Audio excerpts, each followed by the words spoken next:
Listen to a short story, The Stranger in the Autumn Woods, Part 2. You will find Part 1 in the description.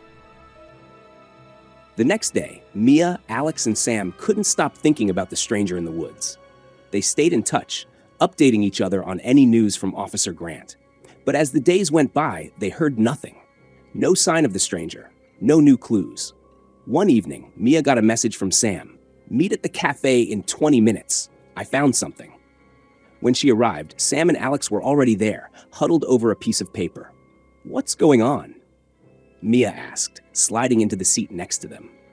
Sam unfolded a map of the forest. It looked exactly like the one they had seen in the stranger's bag, but there were strange marks on it, red X's at various spots in the woods. "Where did you get this?" Mia whispered, her voice tense. "Someone left it in my mailbox," Sam replied, glancing around as if someone was watching them. "No name, no note, just this map." Alex leaned in. "Look at the marks. There's one near the cabin where we saw the stranger. But there are others, here near the old mill, and here at the river bend." "What could they mean?" Mia asked, her heart racing. "Are these hiding places?" "There's only one way to find out," Sam said, determination in his voice. "We need to check them out."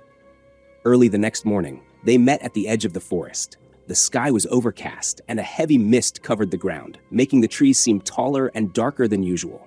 They followed the map to the first red X, just a short walk from the cabin.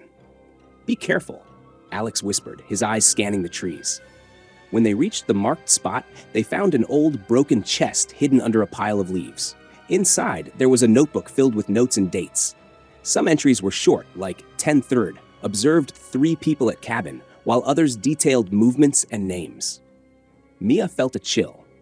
Someone has been watching us, and other people too. "But why?" Alex asked, shaking his head. They flipped through the notebook, and then they found it. A page with their names and a date from last week. It read, 3 seen entering cabin. Noticed map in hand, will follow." Sam clenched his fists. This person was watching us the whole time. They exchanged nervous looks, but there was no turning back now. They continued to the next marked spot on the map, near the river bend.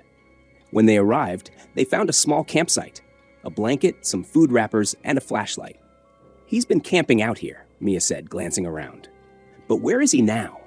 Just then, they heard a sound, footsteps coming from behind a cluster of trees. They froze as the stranger stepped into view, his face partly hidden by a dark scarf. "Curiosity can be dangerous, you know," he said, his voice low and steady.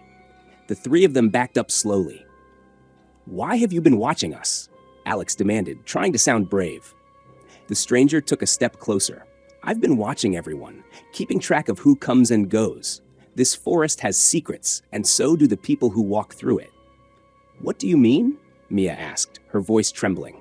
The stranger's gaze softened slightly. "I was once like you, just curious.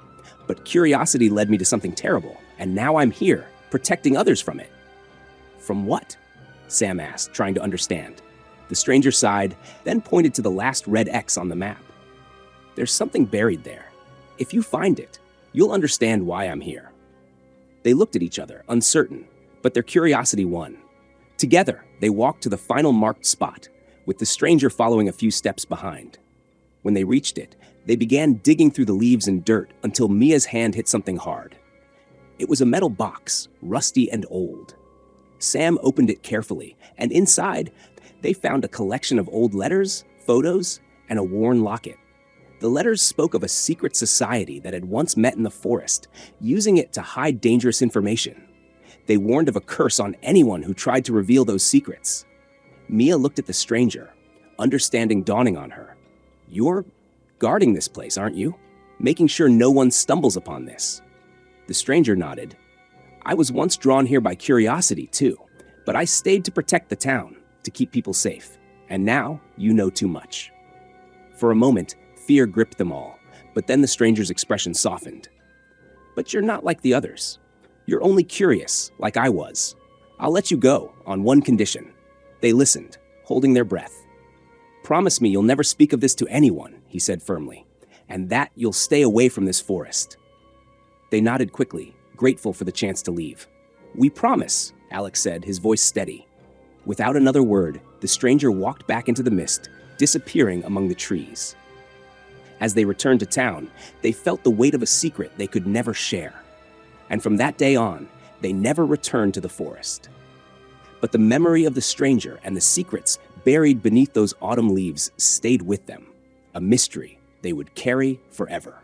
It's hard to read books in English when there are so many unknown words. What if you could click the word and see the translation and the transcription? Then reading English books will become easy and fun. You can do it in the Eva app. You can check the meaning of the words in your native language. Check out appeva.com now. Hit the like button and subscribe for more English stories like this. And now, listen to another audiobook.